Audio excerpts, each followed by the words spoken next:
Hello everybody, my name is Yash Maheshwaran and I'm a senior here at Amador Valley High School. I'm here to talk to you about a topic that simply cannot be ignored, a topic that I hope will reverberate and resonate with you all for years to come. Growing up, we're always taught to treat others with love and respect. However, how often do we really do these things? Think about all the comments you, your parents, or even just a friend have made behind someone's back, either disrespecting their appearance, their ethnic background, their religious belief, or maybe just the fact that they have a disability. One of the basic pillars of life that we preach so often seems to be rarely followed. I work with people with disabilities, and have been doing so ever since 8th grade. Throughout my 3 years on Amador's campus, I have seen people with intellectual disabilities mocked and heavily disrespected. I could not stand to bear witness to those verbal abuses, which is what brings me here in front of you all today. I'll be honest with you guys. I would have liked to talk to you guys about a variety of fun and interesting topics. The Lakers' recent championship, my own experiences playing basketball for Amador Valley, or for you math geeks out there, the next best AP Calc test prep book. But I cannot go on to see a problem right in front of my eyes and not do anything about it. And I will not witness the next generation of young individuals grow up with the perception that being disrespectful is okay. The saying, start 'em off young, cannot be any more than the truth. I'm hoping this opportunity to speak to you all will allow you to carry on my message throughout your formative years in high school so that we can create a respectful and loving environment for not just those with disabilities, but for the student body as a whole. When I first started with the Special Olympics program, it was a simple volunteering activity that leadership in my middle school was involved with. I didn't really know too much about it. I was naive. At the time, it was just a fun little interaction with all the little kids.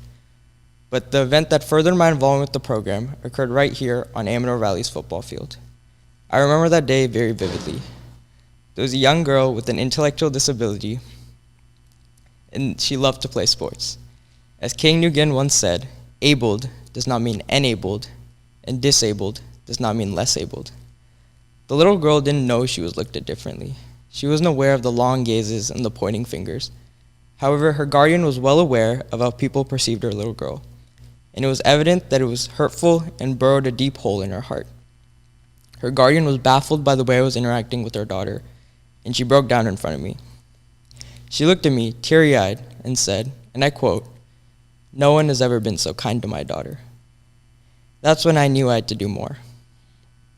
What was originally a 9th grade PE volunteering activity quickly turned into my first step to opening doors to a world I never knew existed and building relations with people who I never knew I needed in my life. That day was very bittersweet for me. I was happy I was able to interact with the little girl and put a smile on her face, but it was saddening to think back to her guardian's words. I knew I wasn't doing anything special that day. I was simply being kind and respectful. And if that was a lie, I couldn't even begin to imagine the way society really treats people with disabilities. When I went home that day, I told my mom all about it. And over the next year, I reached out to a number of directors and managers of the Special Olympics program to see how I could help out. Eventually, I received word that a local Special Olympics team in Pleasanton would love to have my help coaching. Luckily for me, they're in the basketball season, my specialty. Right from the jump, I was blown away with the program.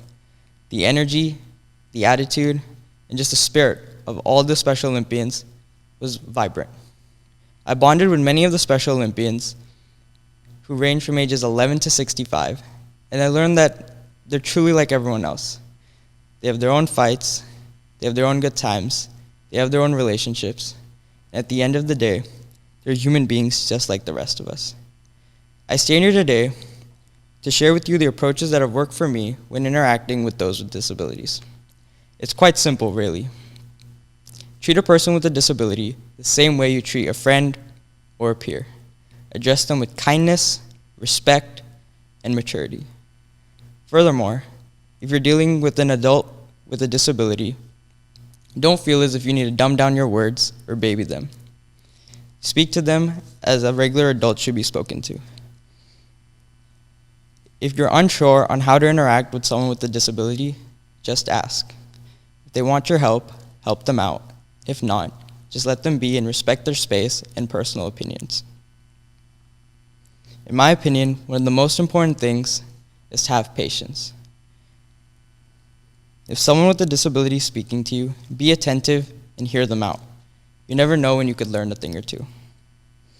Now, all of what I've just mentioned aren't guiding principles that apply just to dealing with people with disabilities.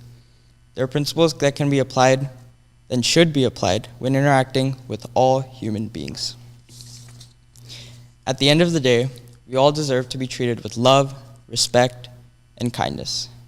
When I first started putting this talk together, I was focused purely on conveying the message of how to treat people with disabilities respectfully. However, as time went on, I took a step back to look at the bigger picture, and I realized that my message could be applied more broadly. As a nation, we are in times where there is a tremendous amount of racial prejudice and racial injustice. And these are unhealthy things in our social atmosphere. Just in these past few weeks, we have seen vicious hate crimes against Asian Americans. It perplexes me. It really does. Is it really that hard to treat those who are different from you with love and respect? Just treating these Special Olympiads with kindness opened up a whole new world for me. It just so happened to be the disabled community for me, but it could have been anyone. As you embark upon these next few years in high school, remember to keep an open mind and a kind heart. Rid yourself of preconceived notions and reach out to your peers with open arms, no matter how different they might be from you. In a time where it seems that hate always prevails, remember the words of MLK Jr. Darkness cannot drive out darkness, only light can do that. Hate cannot drive out hate, only love can do that. Be kind and be respectful. Thank you.